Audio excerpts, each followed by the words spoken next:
Part 4, Chapter 22 of Anna Karenina by Leo Tolstoy. Translated by Nathan Haskell Doyle. This recording is in the public domain. Read by Marianne Spiegel.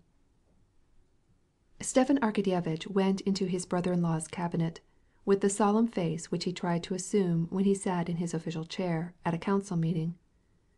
Alexey Alexandrovitch, with his arms behind his back, was walking up and down the room, considering the same thing that Stepan Arkadyevitch had been discussing with his wife. "Shall I disturb you?" asked Stepan Arkadyevitch, suddenly feeling an unwonted embarrassment. In order to conceal his embarrassment, he took a new cigar case out of his pocket, smelt of the leather, and took out a cigarette. "No. Do you wish to see me?" asked Alexey Alexandrovitch, reluctantly. "Yes. I would like... I must... Yes, I must have a talk with you," said Stepan Arkadyevitch, surprised at his confusion. This feeling was so strange and unexpected to him that he did not recognize in it the voice of conscience, warning him that what he hoped to do was evil. He recovered himself with an effort, and conquered the weakness which took possession of him. "I hope that you believe in my love for my sister, and my sincere sympathy and regard for you," said he, and his face grew red. Alexey Alexandrovitch listened and made no reply, but his face struck Stepan Arkadyevitch by its expression of humility and pain. I came on purpose, to speak with you about my sister and the situation in which you and she are placed," said Stepan Arkadyevitch, still struggling with his unusual embarrassment. Alexey Alexandrovitch smiled sadly, looked at his brother-in-law, and, without replying, went to the table, took up a half-written letter, and handed it to him. "I can think of nothing else. This is what I began to write, thinking that I could express myself better in a letter, for my presence irritates her," said he, giving him the letter. Stepan Arkadyevitch took the paper and looked with perplexity and surprise at his brother-in-law's dull eyes, which were fixed on him. Then he read: "I see that my presence is disagreeable to you.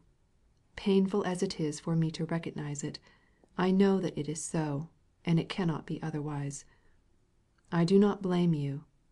God knows that, during your illness, I resolved to forget the past and to begin a new life. I am not sorry, I never shall be sorry, for what I did then. I desired only one thing, your salvation, the salvation of your soul, and now I see that I have not succeeded. Tell me yourself what will give you true peace and happiness, and I will submit to whatever you may deem just and right." Stepan Arkadyevitch gave the letter back to his brother-in-law, and with the same perplexity he simply stared at his brother-in-law, not knowing what to say. This silence was so uncomfortable to both that Stepan Arkadyevitch's lips trembled convulsively, while he did not take his eyes from Karenin's face. "That is what I wanted to say to her," said Alexey Alexandrovitch, turning away. Yes, said Stepan Arkadyevitch, but he could not go on, the tears so choked his utterance. Yes, I understand you." "I should like to know what she wishes," said he at last. "I am afraid that she herself does not realize her own situation. She is not a judge of the matter," said Stepan Arkadyevitch, trying to recover himself. "She is crushed, literally crushed, by your magnanimity. If she should read your letter, she would be unable to say a word, and could only bow her head still lower." "Yes, but what is to be done in such a case? How can it be settled? How can I know what she wishes?" "If you will allow me to express my opinion, I think it is for you to state clearly what measure you believe necessary to put an end to this situation at once." "Consequently, you think it ought to be ended at once?" interrupted Alexey Alexandrovitch. "But how?" he added, passing the back of his hand over his eyes in an unusual way. "I see no possible way out of it." "There is a way out of every difficulty, however serious it may be," said Stepan Arkadyevitch, rising and growing more animated. "There was a time when you wished for divorce. If you are convinced now that you can never be happy together again—" "Happiness may be understood in different ways. Let us grant that I agree to everything, that I have no wishes in the matter. What escape is there from our situation?" "If you wish for my advice," said Stepan Arkadyevitch, with the same smooth, almond-oily, affectionate smile with which he had spoken to his sister, and this smile was so persuasive that Alexey Alexandrovitch, giving himself up to the weakness which overpowered him, was involuntarily inclined to believe what his brother-in-law said. "She will never say what her wishes are. But there is one thing possible, one thing she may hope for," continued Stepan Arkadyevitch, "and that is to break the bonds which are only the cause of cruel recollections.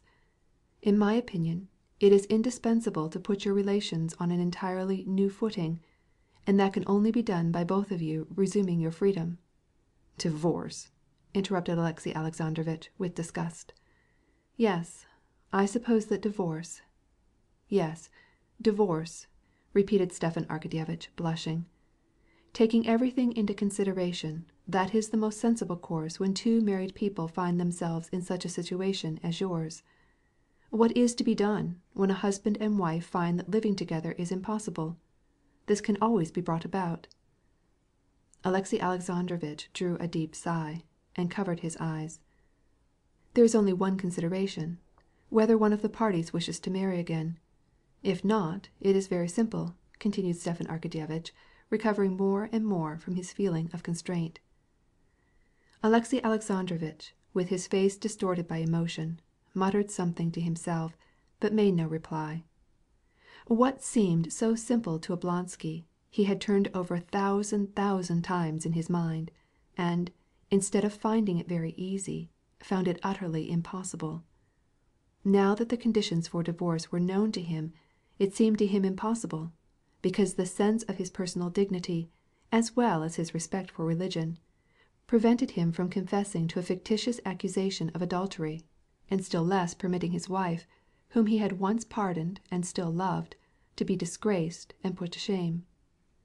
Divorce seemed impossible from still other and even more important reasons. What would become of their son? To leave him with his mother was impossible. The divorced mother would have her own illegitimate family, in which the child's position and training would be wretched. Should he keep the child for himself? But he knew that would be an act of vengeance, and vengeance he did not want. But, above all, what made divorce impossible in his eyes was the thought that, in consenting to it, he himself would contribute to Anna's destruction.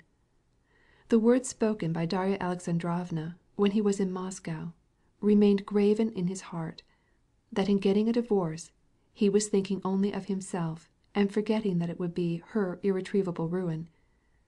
These words, now that he had forgiven her and had become attached to the children, had a very significant meaning to him. To consent to a divorce, to give Anna her liberty, was to cut away the last tie that bound himself to life, to her children whom he loved, and was to take away her last help in the way of salvation, and to push her over the precipice. If she became a divorced woman, he knew very well that she would be united to Vronsky, and such a bond would be criminal and illegal, because a woman, according to the laws of the Church, cannot enter into a second marriage during the lifetime of her husband. And who knows but, after a year or two, either he might abandon her, or she might form a new liaison, thought Alexey Alexandrovitch, and I, having allowed an illegal divorce, should be responsible for her fall. He had gone over all this 100 times, and was convinced that divorce was not by any means so simple as his brother-in-law would make it out, that it was wholly impossible. He did not admit a word of what Stepan Arkadyevitch said.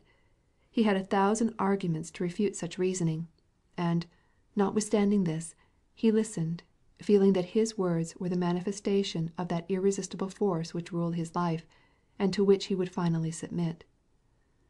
"The only question is, how, on what conditions, you will consent to a divorce, for she will never dare to ask anything of you, and will give herself up entirely to your magnanimity."